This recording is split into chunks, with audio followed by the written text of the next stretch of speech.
A tale of two lake boundaries. Wait. 2 lake boundaries? How does that happen? In 2005, a developer conducted a private survey which moved the lake boundary by half a mile. This moved his property out of the critical watershed of Jordan Lake and drastically increased the development density and increased his profit by millions of dollars. There are 2 methods for calculating lake boundaries: contour line elevation and water surface elevation.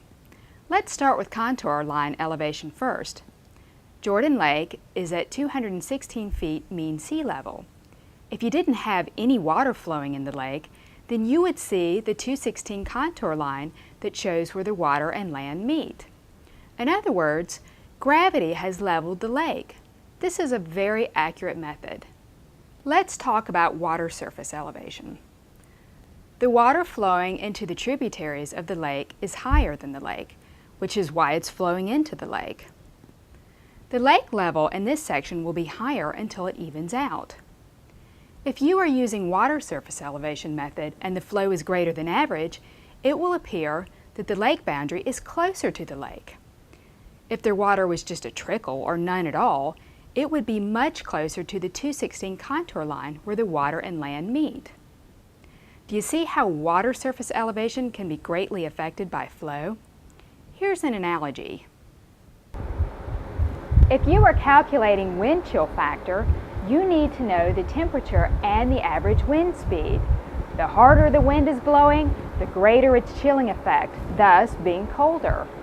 If you didn't know the average wind speed, you couldn't calculate wind chill.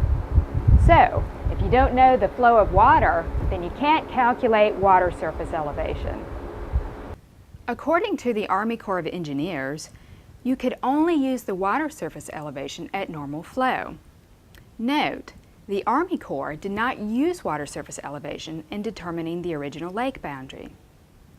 This brings us to the problems with the Puckett survey. First of all, there was no study to know what the average flow was. Second, they didn't measure flow. Since they didn't measure the flow, there is no way of knowing if it was average flow or not. This important aspect of the water surface elevation method was ignored. The lake was 6 inches above normal the day Puckett used the water surface elevation method. The Corps measured the water at 216.49. What's wrong with the Puckett survey? He states that he went upstream in the letter. However, from the way he numbered the points, it looks like he started upstream and went downstream. Some of his points are lower than the lake by over 1.5 inches. How can this be? Something isn't accurate. No water surface elevation should be lower than the lake, otherwise the water would be flowing up the creek. Puckett's water surface elevation measurements are carried out to 4 decimal places. The Army Corps only measures to 2 decimal places. You can't measure water surface elevation to 1/1000th of an inch in the field. It isn't possible. Here is 1/8 of an inch. It is about the width of 2 nickels. Now imagine putting 100 lines in this small area. It is about the diameter of human hair. This is the precision that Puckett claims to have measured in his survey at the site. How is this possible? I'm not sure you could measure water this accurately in a lab.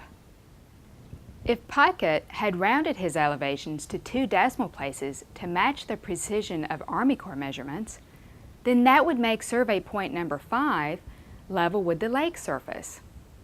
This rules out point number 5 as being the easternmost point, since his stated objective was to find a point higher than the lake. The Haw River Assembly hired a surveyor to find the contour line at that arm of Jordan Lake. It was exactly the same place where LIDAR located it.